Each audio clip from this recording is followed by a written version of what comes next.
मेरा कार्य हमेशा याद रखना है, कृष्ण नहीं। कृष्ण, क्योंकि ज्यादातर लोग जब भगवत गीता की बात चली, जहाँ भी भगवान अहम मम इत्यादि मेरा मैं कहते हैं, तो लोग सोच लेते हैं कि वे कृष्ण का वो रूप चतुर्भुज रूप या वो नहीं, बल्कि कृष्ण के रूप में जो तत्व है उसको, तो उस तत्व को कहते हैं जो इसमें मोहित हो गया वो नहीं जान सकता, क्योंकि ये तीनों गुणों के मोह में जब पड़ गया तो फिर उस समय तो यही सत्य लगेगा, और जब यही सत्य लगने लगा तो जो तत्व है उसको तो वो नहीं जान सकता। तो तब प्रश्न उठा फिर उस तत्व को जानेंगे कैसे? जो ये सारा संसार इन तीन गुणों का खेल, और भगवान कहते हैं कि सारे संसार को इन तीनों गुणों ने मोहित करके रखा। और केवल गीता ही नहीं, और भी शास्त्र इसी बात को स्पष्ट करते हैं, कहते हैं ये जो माया भगवती है तो है कैसी? विष्णु माया भगवती यया सम्मोहितम जगत। भागवत के 10वें स्कंद के शुरुआत में इस बात की चर्चा की। तो ये जो माया है किसकी है? विष्णु माया, भगवान विष्णु की है माया। और कैसे? तो भगवती देवी स्वरूप। इसी माया ने क्या कर रखा? सम्मोहितम जगत, इस सारे संसार को हिप्नोटाइज करके रखा है। अब पहले तो इस माया को समझना पड़ेगा, तभी तो इसके सम्मोहन से बाहर नहीं। तो फिर माया है क्या? तो कल चर्चा करके आए थे। तो माया का सीधा सीधा अगर अर्थ करें कि आपको दिखाई दे, प्रतीति भी हो, लेकिन पकड़ में कुछ ना आए, उसी का नाम माया। जैसे देखो, स्वप्न में जो स्वप्न आपने देखा, स्वप्न के वो जितने भी दृश्य आपने देखे वो वास्तव में कहीं हैं क्या?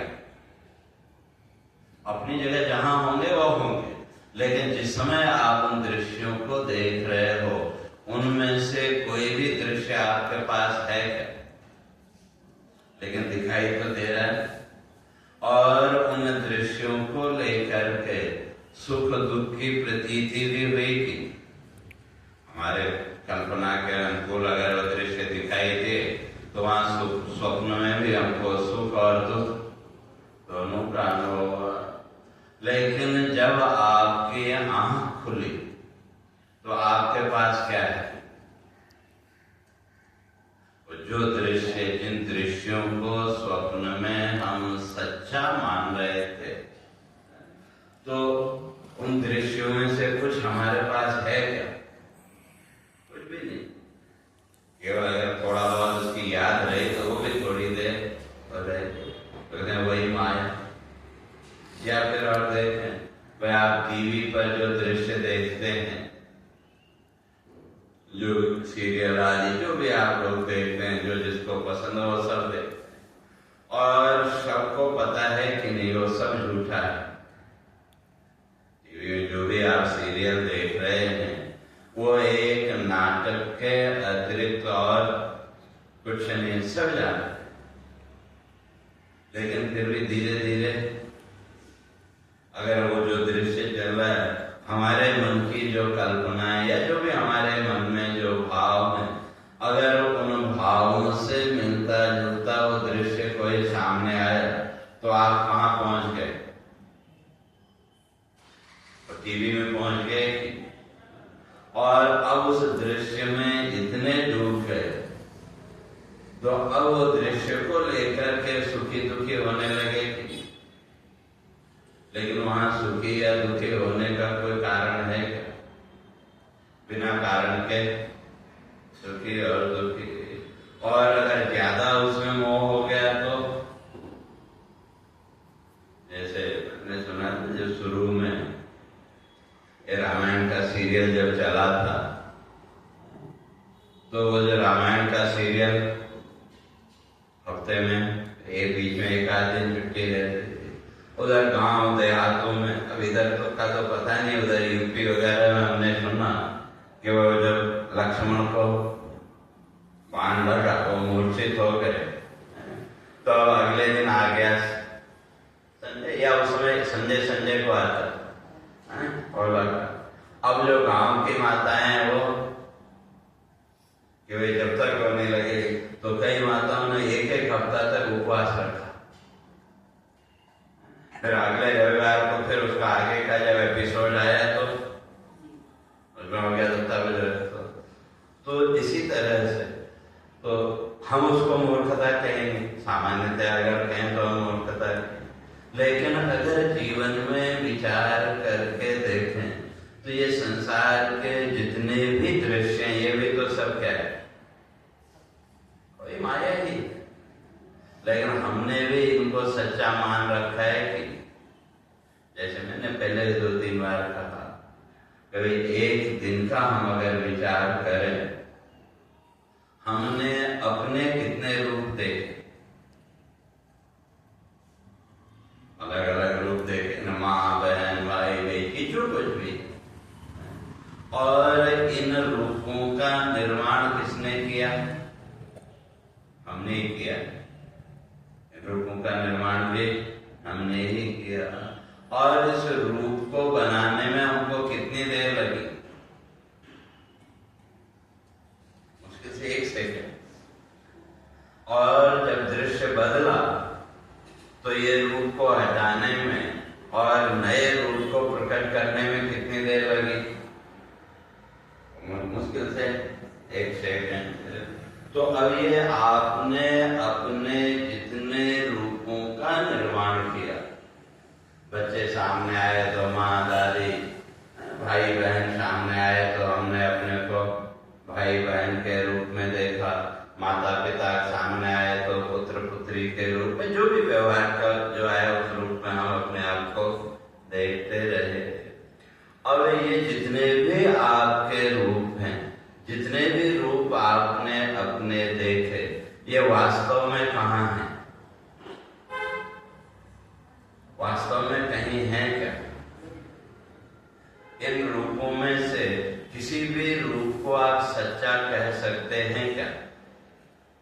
लेकिन हमने इनको सच्चा मान लिया।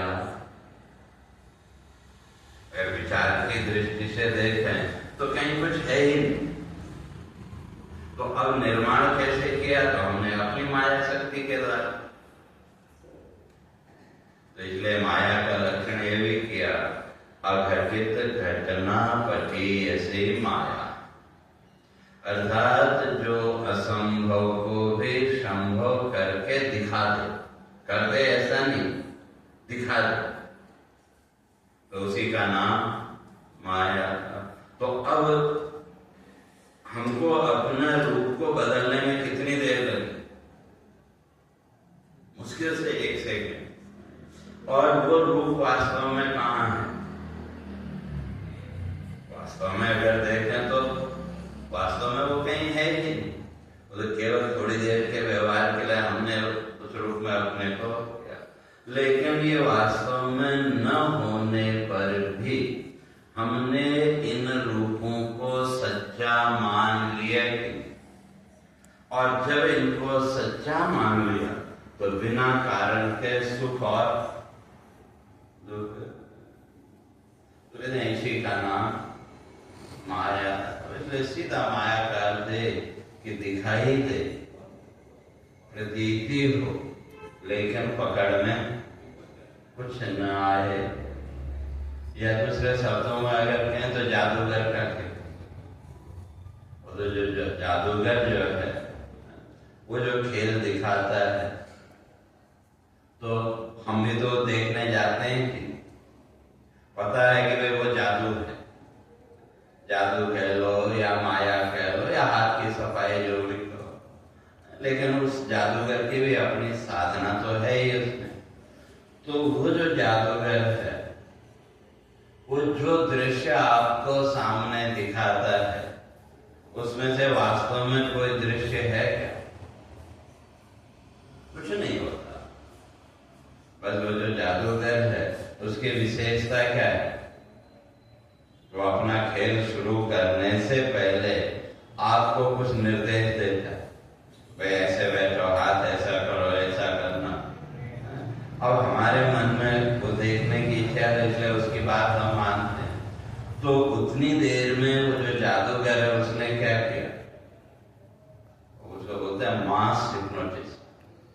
जितने भी सामने लोग बैठे हुए हैं उन सबको क्या किया? उसने हिप्नोटाइज कर। तो जब हिप्नोटाइज कर दिया तो अब कल्पना वो करता है, दृश्य आपको दिखाई देते हैं। जैसे जब आप कोई कल्पना करते हैं उस समय भी आपको दृश्य दिखते हैं कि, या किसी की आपको याद आई तो उस समय भी उसका रूप आपके सामने आया कि, लेकिन वो रूप कहीं है नहीं वास्तव में, हमारी कल्पना की वजह, लेकिन रूप हमको दिखता है कि। तो उसी तरह से वो जो जादूगर है उसने भी क्या किया? जितने सामने बैठे हैं उनको जब उसने हिप्नोटाइज कर दिया तो अब वो कल्पना वो करता है और दृश्य आपको दिखाई देते हैं। तो जो कहने का अर्थ है, तो इसीलिए अब उसको और अगर समझना हो तो यूं समझ लो कि आप मूवी भी देखते हैं आजकल। तो वो जो जादूगर है वो भी बड़े बड़े हॉल, उसमें पहले तो रोड के किनारे करते थे और समय के साथ उनका भी स्टैंडर्ड, तो वो भी शो चलाते हैं। और उनका शो भी कितने देर का होता है? 2.5 घंटा 3 घंटे का। और एक मूवी देखने आप गए थिएटर में तो वो भी कितनी देर की? वो भी 2.5 घंटा 3 घंटा। तो जब आप मूवी देख रहे होते हैं तो उसके दृश्यों के साथ आपके मन में संकल्प विकल्प भी उठता है कि, चाहे आप वहां देख रहे हो या घर में बैठ के देख रहे हो, तो वहां आपके मन में संकल्प विकल्प उठता है। लेकिन जब किसी जादूगर का शो देखने आप जाते हैं वहां उतनी देर आपके मन में कोई वृत्ति नहीं उठेगी। तो क्यों? उसका वो हिप्नोटिज्म का क्यों? आपकी सोचने समझने की जो शक्ति है उसने क्या किया? वो सारी आपकी शक्ति को अपने कंट्रोल में। तो इसलिए अब वो जो सोचता है, वो जो कल्पना करता है दृश्य के रूप में, वो सब आपको सामने दिखाई देता है। वास्तव में होता कुछ नहीं, लेकिन फिर भी हम उसमें मुक्त हो जाते हैं। पता है वो सब कुछ है नहीं वास्तव में, लेकिन फिर भी कोई दृश्य हमको अच्छा लगा तो उसमें जब डूबे फिर दोबारा भी देखने जाएंगे कि। तो उसी तरह से भगवान कहते हैं कि जो माया प्रवृत्ति है तो ये भी क्या करती है?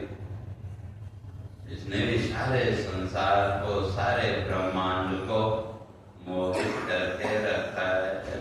इसलिए इस माया के घेरे से बाहर कोई, सबके ऊपर इस माया का असर है। अब इससे मुक्त होने के लिए तो इसलिए देवी ऐसा गुणमयी मम माया दुरत्यया मामेव ये प्रपद्यन्ते मायामेतां तरन्ति ते। तो कहते हैं अब इस माया को समझना बहुत मुश्किल था। इस माया को समझना बड़ा मुश्किल काम है, क्यों? कब क्या कर, इसलिए उसका लक्षण किया अघटित घटना घटी। असंभव को भी आपके सामने संभव सा और दिखा दे। और जैसे मैंने कल भी कहा था कि सबसे बड़ी माया अगर देखनी है तो वो क्या है? हमारा ये शरीर। केवल मनुष्य का ही नहीं, इस सृष्टि में जितने भी जीव हैं उन जीवों के शरीर का निर्माण कैसे हुआ, उसके लिए हमने कौन सी सामग्री वहां इकट्ठी की। लेकिन फिर भी अव्यवस्थित ढंग से। और दूसरी बात, आपका ये जो शरीर है, इस शरीर में जल कितना? तो आज के साइंटिस्ट डॉक्टर से मानते हैं कि कम से कम 75%। अगर उसमें थोड़ा सा आपके शरीर का पानी का अंश कम हो जाए तो डिहाइड्रेशन हो गया तो तुरंत हॉस्पिटल में एडमिट होना पड़ता है कि फिर वो स्लाइन वगैरह चढ़ाए। तो अब इस संसार में कोई भी वस्तु देखो, आप उसमें 75% पानी डालो तो उस वस्तु को आप व्यवस्थित रख सकते हैं। लेकिन 75% जल होते हुए भी ये जो शरीर है, सर्दी, गर्मी, वर्षा तीनों में चल रहा है। तो अगर किसी वस्तु में आप 75% पानी डाल दो तो उसको अगर व्यवस्थित रखना हो तो आपको एक टेम्परेचर मेंटेन करना पड़ेगा, जो फ्रीज आदि जो भी है। लेकिन यहाँ इसका टेम्परेचर, तो फिर वो 75% पानी होते हुए भी ये हमारा शरीर व्यवस्थित चल रहा है कि तो ये माया नहीं तो और क्या, और कैसे चल रहा कोई नहीं बता सकता। आजकल जितने भी डॉक्टर बड़े से बड़े स्पेशलिस्ट भी हैं तो वो भी उसको नहीं जान सकते। तो कहते हैं सबसे बड़ी माया तो यही, अगर माया या इंद्रजाल को, तो इसलिए ये सारा संसार इस माया के खेल के अतिरिक्त और कुछ नहीं। अब माया का खेल कह लो या इन 3 गुणों का खेल, इन 3 गुणों के क्रीड़ा के अतिरिक्त और कुछ नहीं। अब इससे अगर मुक्त होना है तो भगवान कहते हैं मामेव ये प्रपद्यन्ते मायामेतां तरन्ति ते, का जो मेरी शरण में आए, जो उस परमात्मा की शरण में गया, उस मायापति की जो शरण में गया, का वो तो इस माया के बंधन से मुक्त हो जाए। और उस मायापति की शरण में जाने का माध्यम वह है परमात्मा की भक्ति। तो कलयुग में तो भक्ति को ही श्रेष्ठ माना। तो परमात्मा की जो भक्ति है, परमात्मा का जो चिंतन है, का वो चिंतन ही हमको इस माया के बंधन से मुक्त कर सकता है। और जिस क्षण आप इस माया के बंधन से मुक्त हुए तो उस क्षण आपके जीवन में आनंद और प्रसन्नता का भाव भी आएगा। जैसे आप रोज जो कुछ भी पूजा अर्चना जो कुछ भी आप करते हैं, जिस किसी भी देवी देवता की करते हैं, तो उस समय आपका प्रयास क्या होता है? जो भी आपका समय आधा घंटा 1 घंटा, उतनी देर के लिए आपने स्वयं को इस संसार भाव से अलग किया कि चाहे घर के मंदिर में, बाहर मंदिर में जाना, और आपके परिवार के जो मेंबर हैं उनको भी पता है कि भाई दादी जो है तो आधा घंटा मंदिर में पूजा करती है, भाई उस समय उनको डिस्टर्ब मत करो। तो उतनी देर के लिए तो पहला काम आपने क्या किया? स्वयं को इस माया के बंधन से बाहर निकालने का प्रयास किया। और किस लिए वो किया? हमको भगवान की पूजा करनी है, अर्थात अपने मन को उस परमात्मा के साथ जोड़ना। तो उस परमात्मा के साथ अपने मन को जोड़ने के लिए हमने स्वयं को इस संसार भाव से अलग किया। अब कितना कर पाए वो अलग बात है, लेकिन जितना भी हम कर पाए तो उतनी देर के लिए आपके मन में एक प्रकार की शांति और एक प्रकार का प्रसन्नता का भाव आया कि, और वो प्रसन्नता, वो शांति का भाव आपको और अन्यत्र कहीं नहीं मिल सकता। अब वो एकाग्रता कितनी देर हमारे लिए, 1 मिनट रहे, 2 मिनट रहे, जो भी, लेकिन उसमें उसने हमको वो शांति का भाव दिया है। अब सब करना तो चाहते हैं, जो भी समझदार व्यक्ति है, जो समझ थोड़ा हमारे जीवन में समझ में जब आया, तो हम सब चाहते हैं कि भाई हमारे जीवन में भी वो भक्ति का भाव दृढ़ हो, मजबूत हो। और दूसरी तरफ संसार भाव भी। तो अब यहाँ एक विडंबना है कि बचपन से ही हमारे अंदर एक डर बैठा गया। तो ये आज की बात नहीं है, युगों से वो परिपाटी चली आ रही। जैसे आप लोग भी बोलते हैं ना कि कुछ पाने के लिए कुछ खोना पड़ेगा, बोलते हैं, तो हम दोहराते जाते हैं बिना सोचे समझे। और बचपन से हम वो सुनते आए, तो धीरे धीरे वो संस्कार हमारे सबकॉन्शियस में बैठे। और जब वो एक तरह का भय कि पाने के लिए कुछ खोना पड़ेगा, और पाना तो हम चाहते हैं, लेकिन उस पाने के लिए कुछ खोना नहीं चाहते। क्यों? कि हमारी त्याग की हमारी आदत ही नहीं है, या यूं कहें कि त्याग के हमारे जीवन में संस्कार ही नहीं। बचपन से ये दो बातें हम सुनते आए, आप लोगों ने भी सुनी होंगी।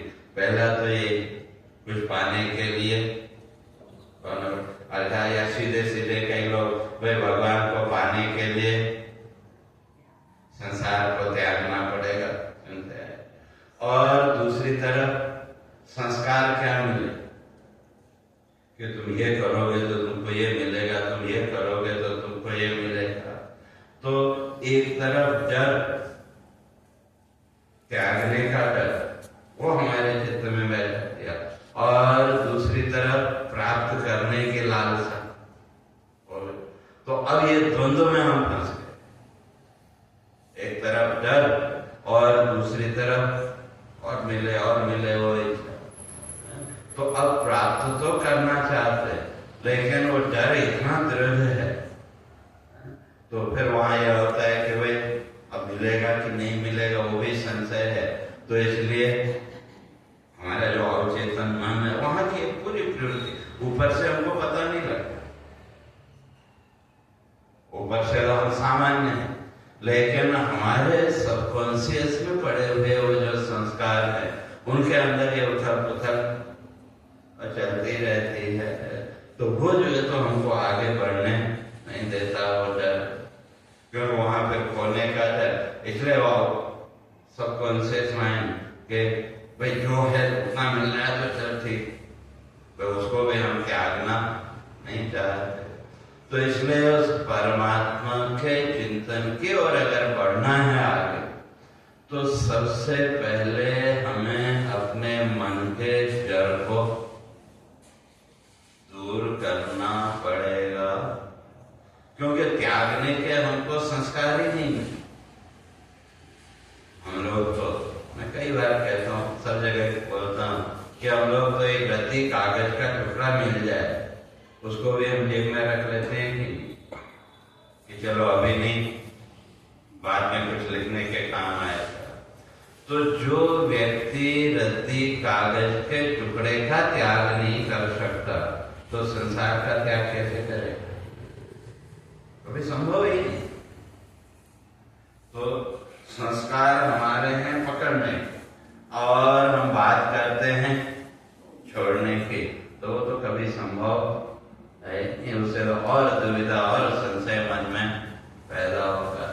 इसलिए सबसे पहले तो इस भय से हमको अपने आप को मुक्त करना, कुछ त्यागने की आवश्यकता है ही नहीं, क्योंकि जो छूटना है वो समय के साथ अपने आप छूटेगा, और जो अपने आप छूटेगा तो उसका कभी दुख भी नहीं होगा। जैसे बचपन में खिलौनों से खेलते थे कि तो उन खिलौनों को छोड़ना पड़ा या छूट गए? छूट गए। तो कब छूटे हमको पता भी नहीं। तो उनके छूटने का कोई दुख हुआ क्या जीवन? तो क्यों? तो जब हमने जीवन की आगे की जो अवस्था है, जीवन की नेक्स्ट स्टेज को जब हमने पकड़ा, तो पीछे का वो अपने आप छूट गया। तो बस इसी तरह से, तो जैसे अब हमारी पकड़ने की आदत है, छोड़ने की आदत है, उसके लिए एक कथा आती है, एक छोटी सी कहानी। एक बार एक गांव में बरसात का समय था और गांव में तो कुएं होते थे, अब मिट्टी के उसके वो बाउंड्री थी। तो एक आदमी बेचारा उधर गया पानी लेने के लिए, लेकिन बरसात का समय मिट्टी वो फिसलने, तो पानी भरने लगा तो पैर फिसला, तो बेचारा कुएं में गिर पड़ा। और जब कुएं में गिर पड़ा तो लोग हल्ला करने चिल्लाया, बचाओ बचाओ। तो सब लोग इकट्ठा हुए। तो अब उसको निकालने के लिए क्या करें?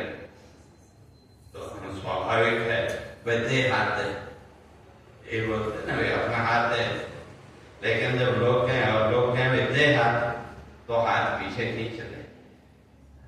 काफी समय हो गया, बड़े परेशान। इतने में एक बुजुर्ग, उनको पता लगा ऐसी बात है, वो व्यक्ति गिर गया है, अब उसको निकालने की कोशिश कर रहे हैं। तो जैसे उसको बोलते हैं दे हाथ, तो वो पीछे हट जाता है। तो बुजुर्ग भी आए लाठी लेके, कहा क्या ऐसे, बोला ऐसा नहीं, उल्टा बोलो, ले हाथ।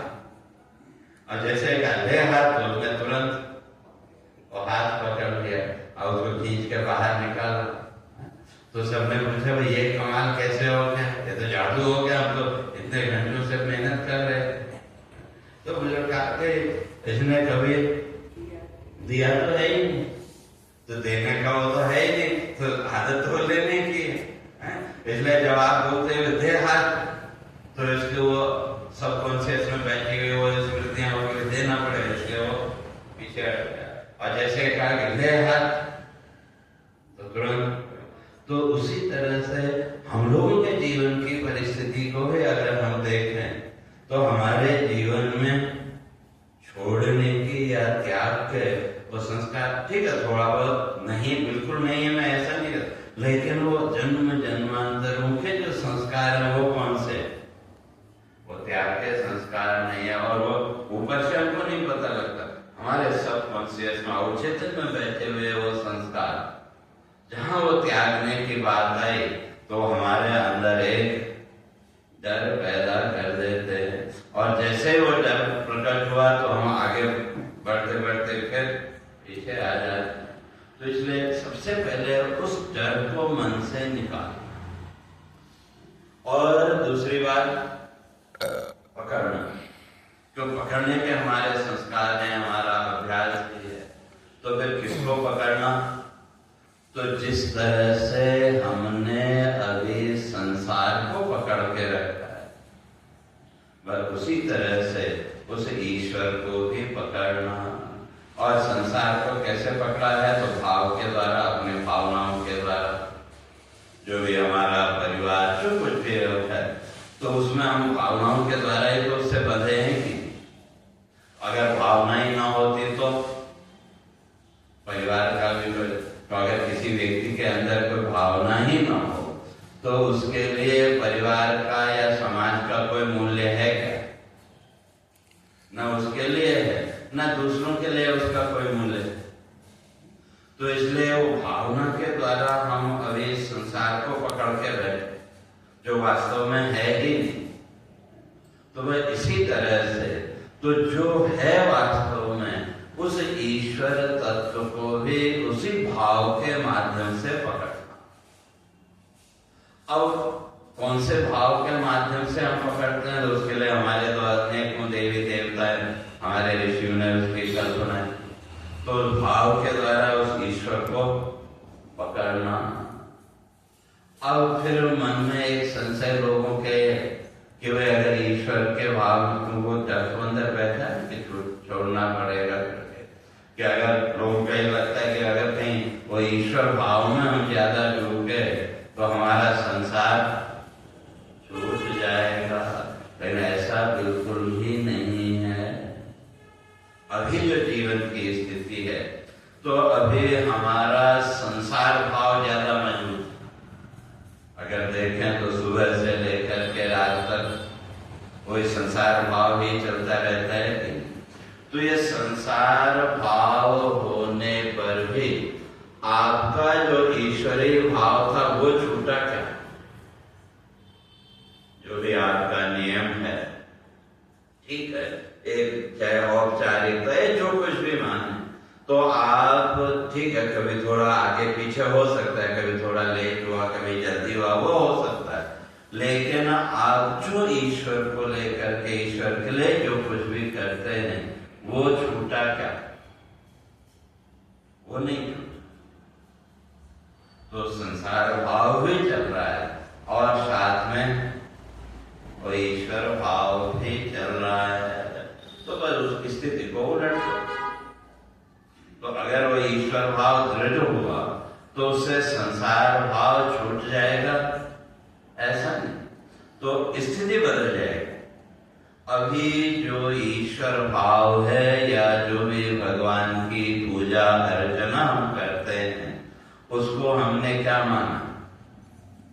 एक फॉर्मेलिटी की तरह। तो हमारे बुजुर्गों ने कहा तो इसलिए करना है। तो ज्यादातर फॉर्मेलिटी का भाव, ठीक है, वहां आपकी दृढ़ निष्ठा भी हो सकती है, मैं उसका विरोध नहीं करता। लेकिन सामान्यतया अगर पूरे संसार में अगर देखें तो एक फॉर्मेलिटी, भाई सुबह उठ के हमको आधा घंटा तो ये करना है। तो श्रद्धा भी है, श्रद्धा नहीं है ऐसा नहीं, लेकिन श्रद्धा के साथ साथ एक औपचारिकता, एक फॉर्मेलिटी का भाव कहीं ज्यादा है। भाई हमारे बुजुर्गों ने कहा या अपने हिंदू होने के ये हमको करना ही चाहिए, तो वहां भी फिर संसार भाव कई बार रहता है कि कभी कभी आप उस संसार भाव से निकल गए बाहर, लेकिन ज्यादातर भगवान की पूजा अर्चना करते समय भी आपके मन के अंदर वो संसार की वृत्ति चलती रहेगी। तो कहने का तात्पर्य है कि संसार भाव ज्यादा दृढ़ होने पर भी हमारे चित्त में जो ईश्वर भाव है, वो ईश्वर भाव नष्ट तो नहीं हुआ। वो ईश्वर भाव को लेकर के जो कुछ भी हमारा कर्तव्य है, भले हम उसको एक औपचारिकता, एक फॉर्मेलिटी के नाते कर रहे हैं, लेकिन वो ईश्वर भाव छूटा नहीं। वो ईश्वर भाव भी समय के साथ चलता रहा, ठीक है, थोड़ा कम ज्यादा जो भी होगा, लेकिन वो भाव चलता रहा। तो उसी तरह से अगर हमारे जीवन में ईश्वर भाव अगर दृढ़ हो गया तो इसका अर्थ संसार छूट जाएगा, ऐसा नहीं, ये भी अपनी जगह चलता रहेगा। बस अंतर यही है कि अभी जिस संसार भाव में हमारी आसक्ति है, वो आसक्ति वहां से हट करके और ईश्वर में चली गई। तो जो भी हमारे संसार के कार्य हैं उसको हम नहीं करेंगे, ऐसा नहीं, लेकिन फिर वहां वो आसक्ति नहीं रहेगी। तो इसलिए कहने का तात्पर्य है कि उस ईश्वरीय भाव को, वही भगवान कहते हैं मामे ये प्रपद्य, कि जो धीरे धीरे मेरे भाव में दृढ़ हो गया, तो वो फिर इस माया के बंधन से मुक्त हो जाएगा। तो उसका अर्थ उसका संसार छूट जाएगा, ऐसा नहीं, क्योंकि जब तक ये शरीर है और इस शरीर के साथ जुड़ा हुआ जो प्रारब्ध, तो अगर प्रारब्ध की बात करें तो प्रारब्ध का जो भी सुख दुख है उसका संबंध इस शरीर तक सीमित है। और प्रारब्ध में है केवल दो ही चीजें, सुख और दुख, और उसका संबंध इस शरीर के साथ, क्योंकि इस शरीर की जो परिस्थितियां हैं उसमें हम कुछ नहीं कर सकते, वो तो उसके अपनी एक रफ्तार है। तो वो जो आपका प्रारब्ध है, तो तो जैसा भी है, चाहे वो सुख का हो चाहे दुख का हो, तो उस सुख दुख तक पहुंचाने के लिए वो प्रारब्ध आपसे कोई कोई कर्म कराएगा। तो बिना माध्यम के आपको वो सुख और दुख नहीं मिलेगा। तो अभी भी हम कराते हुए प्रारब्ध, लेकिन उसको हमने अपना मान लिया। और जब वो ईश्वरीय भाव हमारे चित्त में मजबूत हुआ, तो अब ठीक है, सामने कार्य आया तो हमने किया, तो उसमें फिर न सुख का भाव और न दुख का भाव। तो और वो प्रारब्ध अपना फल देने के लिए कर्म तो कराए, और वो कर्म न चाहते हुए भी हमको करना पड़ेगा। और जब करना पड़ेगा तो फिर वहाँ हमारा आग्रह है, उसके साथ हम जुड़े हैं, तो सुख और दुख का भाव आया।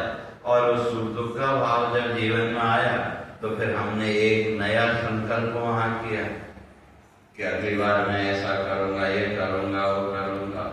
और हमारे ऋषि इस बात को स्पष्ट करते हैं, प्रत्येक संकल्प के साथ हमारा एक नया प्रारब्ध बन जाता।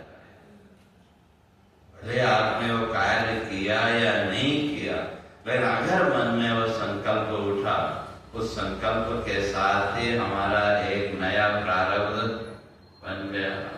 और जब वो प्रारब्ध बना तो फिर उसका भोग भोगने के लिए फिर संसार में आना पड़ेगा, फिर जन्म लेना पड़ेगा।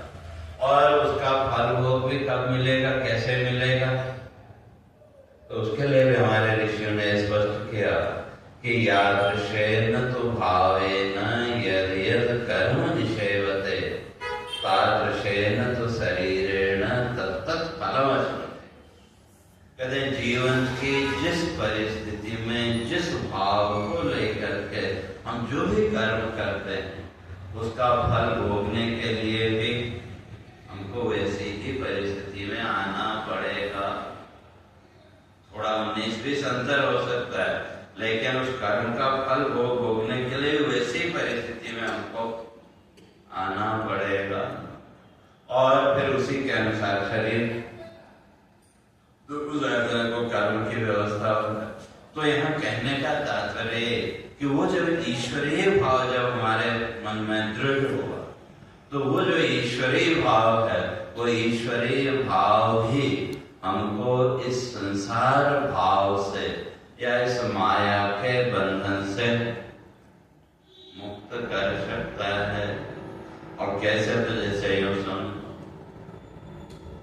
तो आपने माना कहीं किसी तीर्थ में जाने का निश्चय किया, और हमारे यहाँ प्राचीन परंपरा सभी जगह है, जैसे कई लोग बोलते हैं ना कुल देवता या इष्ट देवता। और ठीक है, आजकल की नई पीढ़ी उसको नहीं मानती, लेकिन पुराने हमने देखा कि कहीं भी आपको किसी देव स्थान वगैरह में जाना हो विशेष उसमें, तो उसके कुछ नियम हमारे बुजुर्गों ने बनाए। जैसे यहाँ भी अय्यप्पा वगैरह जाते हैं तो उसके, तो इस तरह से हर जगह के देव स्थान में जाने के कुछ नियम हमारे पूर्वजों ने और बनाए थे।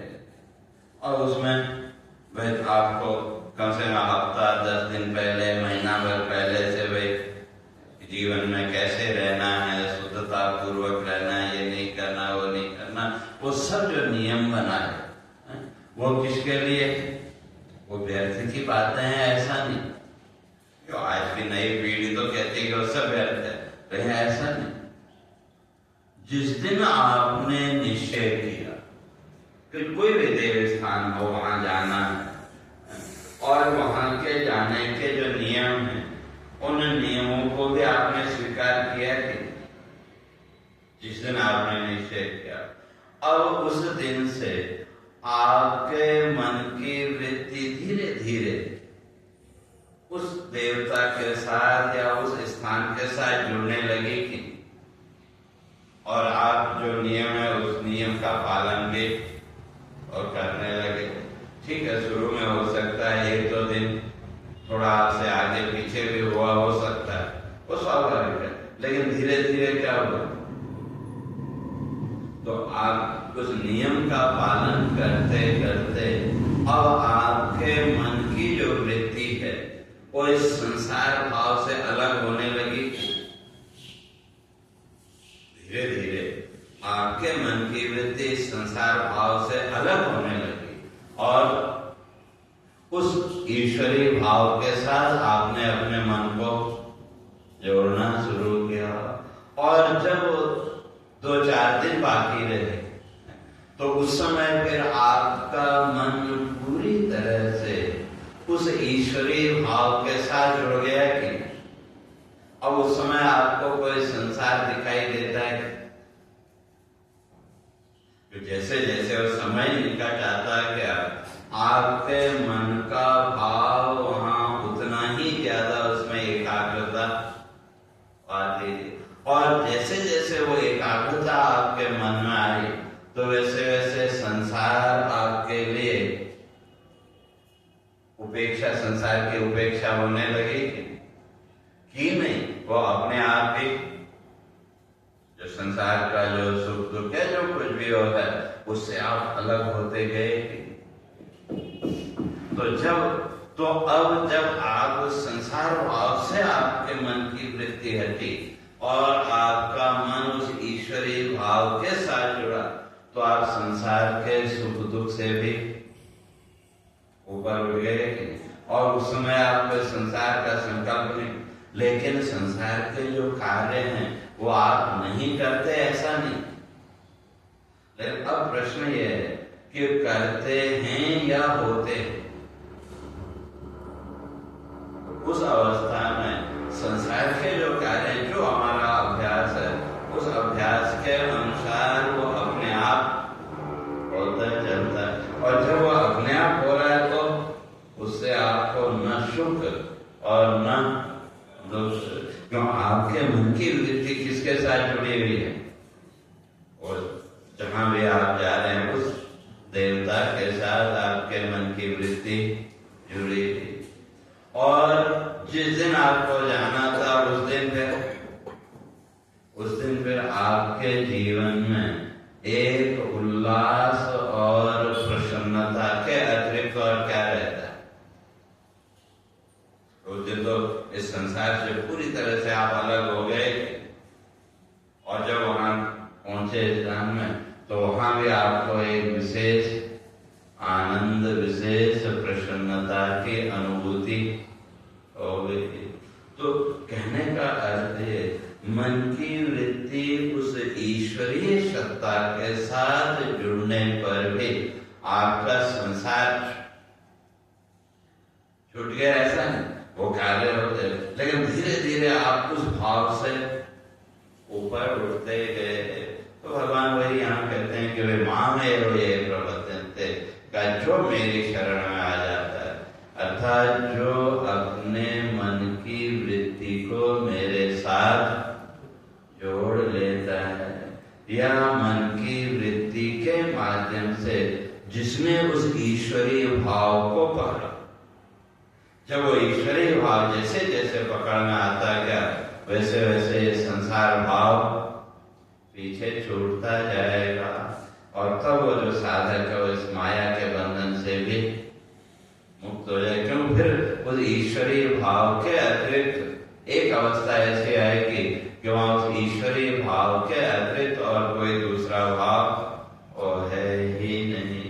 तो ऐसे जो साधक हैं वो इस संसार सागर से पार हो जाते हैं और का जो ये नहीं करते तो उनकी स्थिति न मां दुष्कृतिनो मोढ़ा प्रपद्यन्ते नराधमा मायया परतज्ञाना आसुरम भावमाश्रिता। तो कहते हैं कि जो दुष्कृति ना, जो पाप करना, दुष्कृति ना पाप करना, तो क्या वो तो मेरे भाव को नहीं जान सकते। अर्थात जिनके जीवन में पुण्य है तो वही ईश्वर की ओर आगे आ जाए। भले लेकिन जिसके जीवन में पूर्व जन्म का पाप कर्म का जो तो उसके द्वारा फिर यहाँ भी उसकी जो प्रवृत्ति है वो किस ओर होगी। पाप प्रभावात् करोति पापम,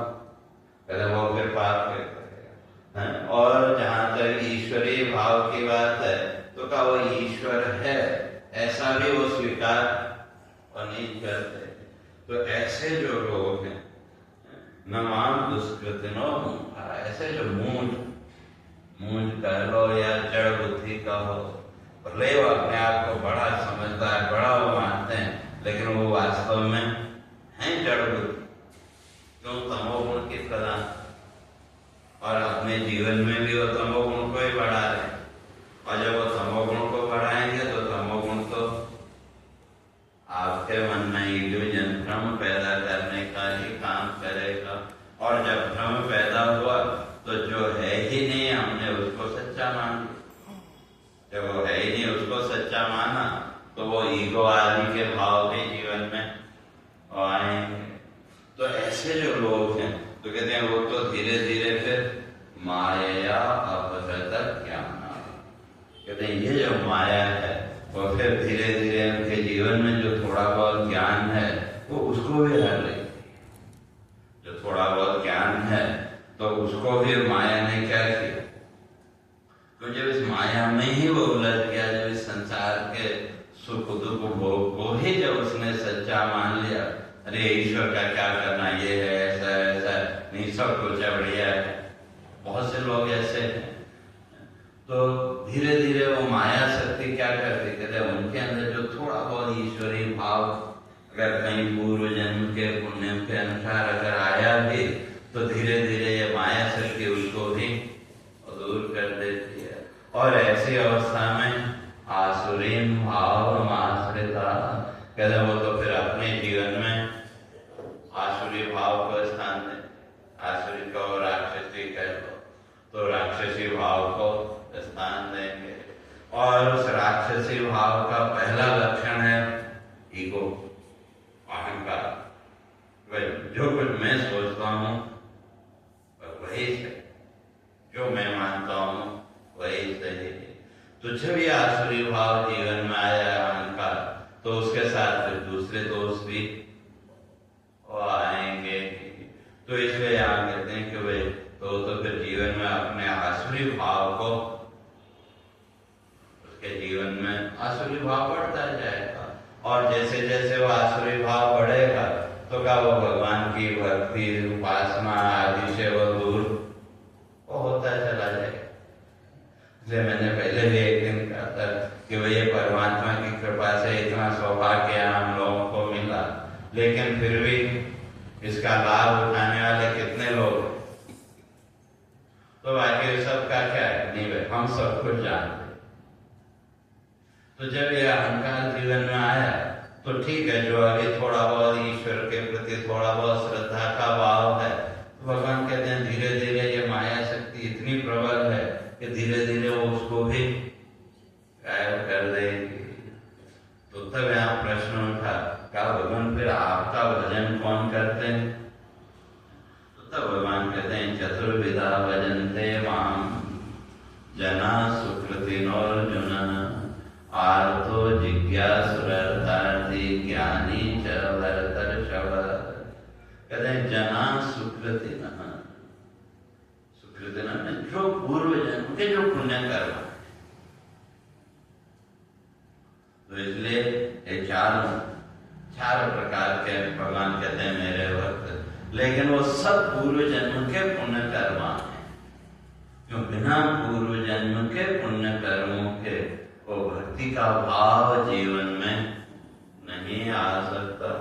तो इसलिए हम सबके जीवन में थोड़ा बहुत जो कुछ भी इतना भी है, तो इसलिए ये मानना पड़ेगा कि भाई कहीं के वो पूर्व का पुण्य कर्म हमारा जागृत हुआ तो हमको यहाँ तक शास्त्र चिंतन इस भाव तक वो लेके आया। तो ये जो चार प्रकार के भक्त हैं कौन कौन से? का आर्तो जिज्ञासु अर्थार्थी। तो आर्त का सीधा अर्थ अगर करें तो दुखी। पहला एक जो दुखी है, क्योंकि जब हमारे जीवन में दुख आता है तो हम तभी भगवान की शरण में जाते हैं। तो एक तो वैसे लोग थे, और दूसरे जिज्ञासु, जिनके अंदर कुछ जानने की इच्छा है, जिज्ञासु। और तीसरे अर्थार्थी, और जिनको कुछ प्राप्त करने की इच्छा है।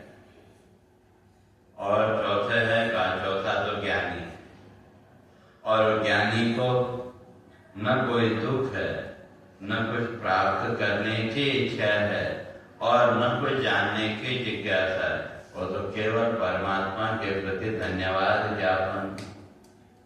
तो उसकी जो भक्ति है वो बस परमात्मा को धन्यवाद देने के लिए, तो उसको ईश्वर से कुछ चाहिए ही नहीं। क्यों? जो हमारे कर्मों का जो भी पूर्व का वो कर्म का फल जो भी है वो हमको भोगना पड़ेगा, उसमें तो ईश्वर भी कुछ नहीं कर सकता। तो फिर उस ईश्वर से अपेक्षा क्यों रखे? इसलिए जो ज्ञानी है का उसको तो कोई अपेक्षा ईश्वर से होती नहीं। तो ये जो चार प्रकार के भक्त कैसे हैं, तो इसकी चर्चा